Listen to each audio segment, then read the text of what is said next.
Hello everybody, welcome back to another video. I hope everyone is doing well, is happy, is finding their way through crazy old life. I wanted I was talking with a friend that I have who lives in France, and I don't know if this is the case for all French people because she's the only French person I've talked to in any meaningful way.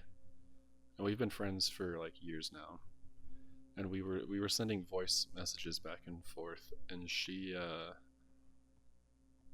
I don't know if she's a template to go off of. I guess French people are very passionate, um and in a way they're very passionate about being like dispassionate, I guess, because was getting she's working at a soap like store, and or a candle store, which, as far as I understand, the way she explained it to me is she's literally just selling people candles. I think that they vary in effectiveness. Like, I think some are just to smell good. Some are like healing candles to help you recover from physical ailments. Some are like de-stressors, or like some help you focus, some help you sleep. Like it's a thing.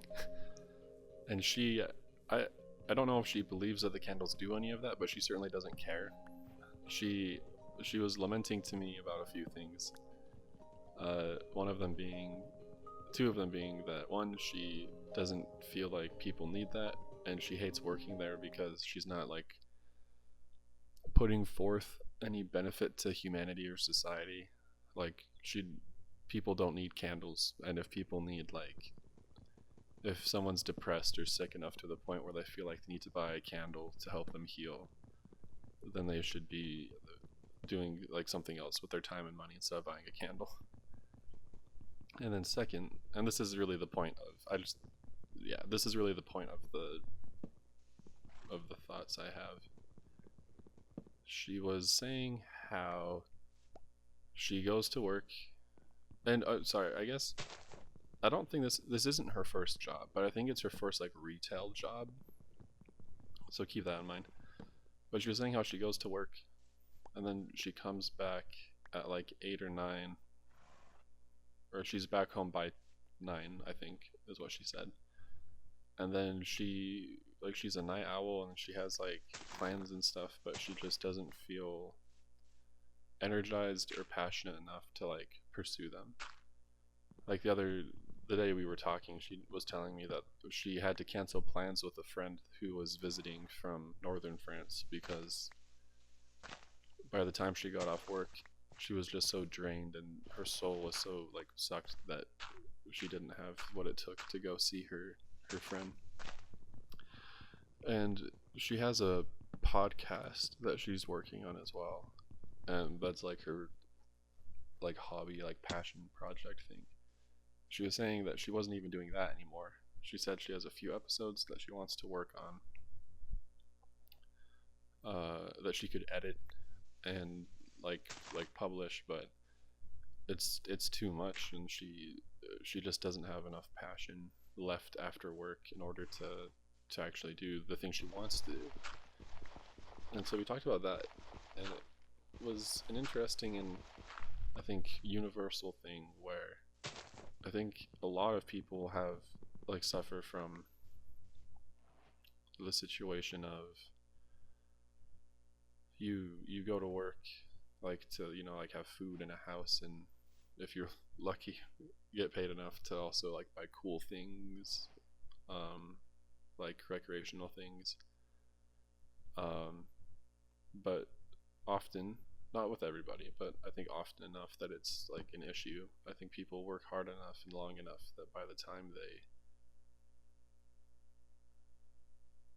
time they are able to do those things, they're too tired, or they're either too like physically exhausted where they just feel like they need to go to bed, or they're so like their passion is so like dried up and used, like they're too tired to access it to the point where like they just can't, and so they end up just watching like a show or something. Another good example of this is my roommate slash friend who works, he has a very successful job and makes a lot of money. Like he owns a house, like not renting it, he owns it, and he's in his early 20s, and I know it's incredible. But often he doesn't, like he gets home from work and then goes like right to sleep, or like he sleeps in, like I know he's exhausted all the time, and it's really rare I think that he does much outside of work or hanging out with friends every now and then. He has a hobby. I'm a, yeah. And then most of all, like what I could definitely speak to is me. Like I I definitely know. Like I have like this that like I'm trying to do, that I want to do, and that I believe can be something that like goes somewhere, and I'm excited for it, and I love it. I love doing it, and I wanted to do it for like as practically my whole life.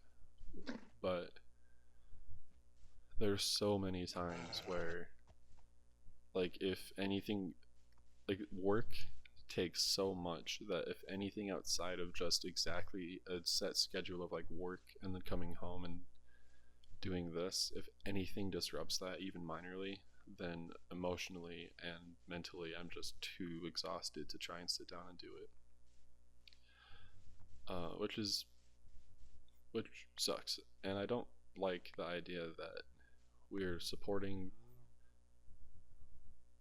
ourselves in such a way where we're just working for the sake of like working. Like I think I have one friend who goes to work and then, you know, I don't know if he likes his job or not, but like he doesn't care because when he comes back home he has a hobby that he does incredible work painting miniatures for like Warhammer or like Lord of the Rings or Star Wars or whatever. He does like professional level quality, and he has hundreds of hours put into that hobby, and it shows, and he's able to do it.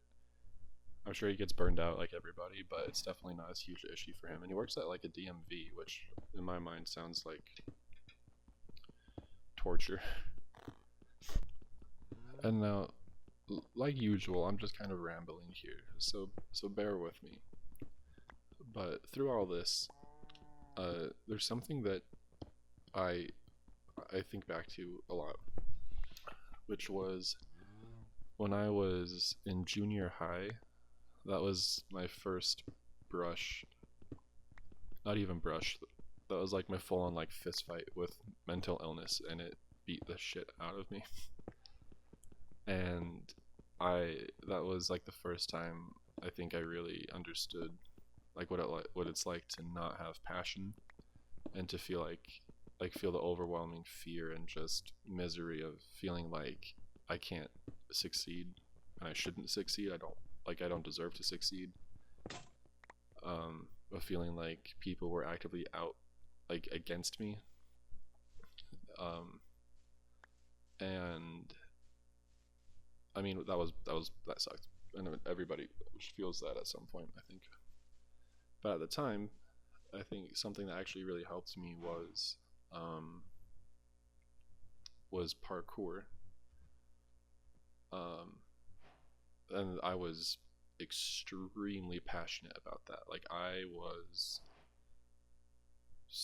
really good at it for like years. I was actually incredible, and had like local celebrities would tell me like to join their class because I was advanced enough to do it with them.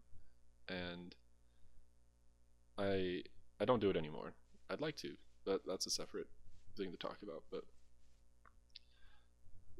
one of the reasons though that I would like to do it again is because the feeling of passion that came from doing it was like it was incredible. Because while I was doing it, I couldn't focus on anything but just doing it. Like my whole body and mind was like in the here and now. because it had to be. Like, if you're jumping around and diving off stuff, then if you're distracted, like, you'll hurt yourself or someone else if you're doing it with a group. And so you have to be present. You don't have a choice. And it was that, I don't know, it's that state of presence and state of just, I'm here doing this, like right here, right now, that I miss, and that I think is missing from a lot of people. Kind of. I think actually a lot of people know that feeling and feel it, but they put it into work.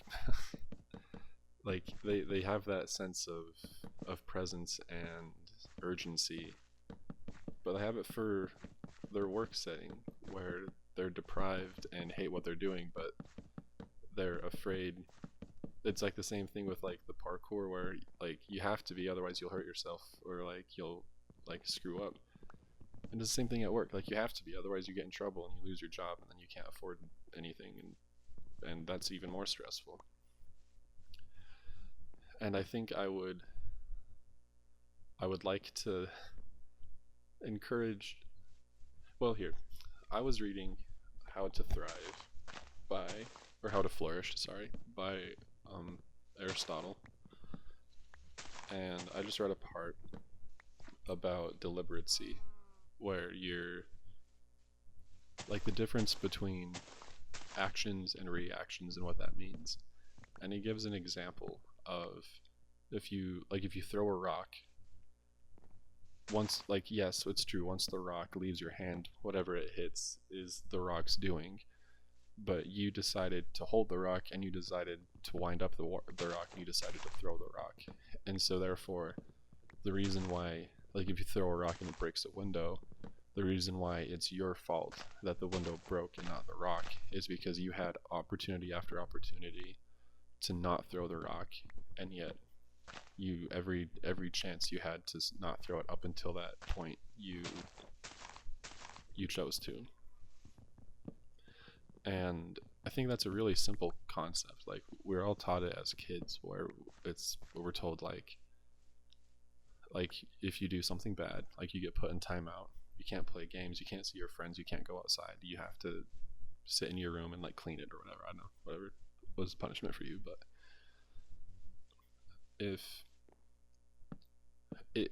I think often it's a good idea, like when you play a video game, sometimes it's good to just play the tutorial even if you've played it a lot, because it's always good to look at the basics, because you never know what you might learn. And it's always good to look at the base core of a philosophy, I think, like the most simple form you can find it, because I think sometimes that leads to bigger ideas like this, like that the concept that Aristotle proposes is, like I said, is one that we all learn and that we all have engraved in our heads from like adolescence. But I think it can also be applied in a different way once we think about it consciously, that can be beneficial. And what I mean by that is, it's not only our, like, how do I say this? So he says we're in control of our actions, right? Like, when you throw a rock, every opportunity we had up to that moment to not throw the rock, we decided to instead hold it and throw it and aim it and all that. But those actions come from like thoughts. Like, at some point we were thinking, I want to throw this rock, I want to throw it at that window, I want to throw this rock in particular, I want to angle myself here so I have a better chance of hitting the window. And I think that is like a direct translation to having a better chance at being present for the right things. Certainly you should be present at work. Like, whatever you do, you should do it correctly and you should put your heart into it, because otherwise what's the point of doing it? But when you're working at a call center, answering the same questions over and over and getting yelled at by endless fleets of ungrateful people, it's maybe not the easiest thing, or maybe even the right thing, to try and be glad that you're there. But regardless of whether or not you can be present at work, which, like I said, you should be to some degree, I think similarly to choosing to pick up a rock and throw it, we can also choose to use our presence to be present at other functions in our life. And maybe even like, I don't know, learn how to ration out our presence. Like, I'm only going to put so much energy into work. And that's why I guess this would require a lot of self-reflection and getting to know yourself to kind of know how much like passion or awareness you have to pool within yourself. And maybe that's not even necessary, I don't know. But you can say work is important and I need to be good at it so I can keep it and do a good job. Like, I owe it to myself, to my coworkers, to my customers, whatever. But work is not my life. It's not why I'm here. It's not what I want to excel, unless it is, in which case I guess that's a different talk. But if you're just doing, like an entry-level job, trying to survive, then you can say that and then say, so I'm only going to let myself get this invested at work. And and that has to be a good amount, because otherwise you're just going to get more stressed from underperforming at work and getting in trouble. But then you can say that I'm going to go home and I'm going to do a self-care routine, like take a shower, have a meal, maybe watch an episode or two of a show. And then I'm going to deliberately sit down with a hobby or a passion, and I'm going to use however much more of that energy that I feel comfortable with. I'm going to use it on my passion or on my hobby. And I think it's that kind of deliberacy, I think, that you need in order to make like the work-life balance thing like worth it. Because what's the point? Like, I don't want to be here to just work. Like, that's not why I'm here. Yes, I'm here to better society, better myself, better my community, to work to the benefit of all humanity and to be virtuous and whatever. But for me, like, making boba tea, that's not like how that works. If I don't make boba tea ever again, if nobody ever makes boba tea ever again, humanity will be fine. It's not going to crash and burn. Ditto with most retail jobs. And I think that's, for me and probably a lot of people, where passions come in. They can see, at least, I know maybe boba tea is a lot more important than I think, and maybe retail jobs are a lot more significant than I think. But at the very least, I see the value more in doing things I'm passionate about than I do at work. And maybe that's another discussion of finding the value at your work so you can be more passionate there and make it more fulfilling. And that would be wise too, I guess. But ultimately, I guess the thing to walk away with, my end thoughts here are,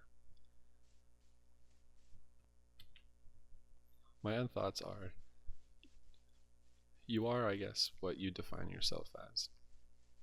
And there's no right or wrong answer to that. If you define yourself as someone who works at a candle shop and that's who you are, then that's how you define yourself. And if that's what you want, that's fine. But you can also be someone who works at a candle shop but is a podcaster or is a community service member. I don't know.